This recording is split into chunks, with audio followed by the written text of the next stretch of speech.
Jesus took the blind man by the hand and led him out of the village. Then, spitting on the man's eyes, he laid his hands on him and asked, "Can you see anything now?" The man looked around. "Yes," he said, "I see people, but I can't see them very clearly. They look like trees walking around." Then Jesus placed his hands on the man's eyes again, and his eyes were opened. His sight was completely restored, and he could see everything clearly. The first result of the encounter between Jesus and the blind man represents exactly what can happen to us on an emotional level. We can see people like trees walking around, not as fellow human beings, not as peers on planet Earth. Our female eyes have a strange way of viewing the opposite sex as something more or vastly less than they really are. Nothing would do us more good right this moment than to realize that our vision is impaired, and it doesn't have to stay that way. Psalm 3:3. You, O Lord, are a shield around me. You are my glory, the one who holds my head high. Let's pray for our husbands, sons, brothers, nephews, friends, and fathers. Thank God for each one of them by name and ask God to make them courageous and mighty in His strength in their spheres of influence.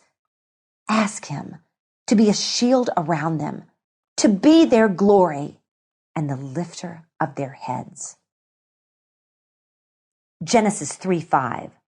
God knows that your eyes will be opened as soon as you eat it, and you will be like God, knowing both good and evil.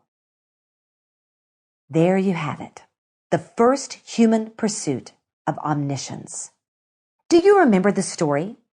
The serpent used powerfully shrewd and deceptive reasoning to tempt the woman to disregard divine instruction and eat from the one forbidden tree. And Eve wanted to know what only God was meant to know. I'm not a proponent of ignorance or denial. The pursuit of knowledge for the edification of soul and community is a priority passion.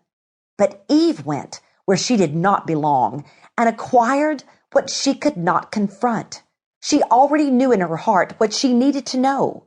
When she insisted on a little slice of omniscience, knowing what God alone needed to know, she ended up with information she could not handle.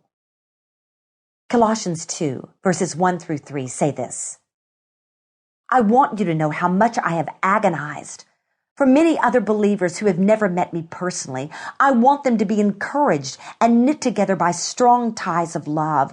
I want them to have complete confidence that they understand God's mysterious plan, which is Christ Himself.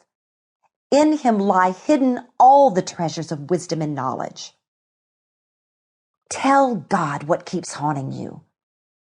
Ask Him to grant you His own words to recite the moment you replay those old conversations and images.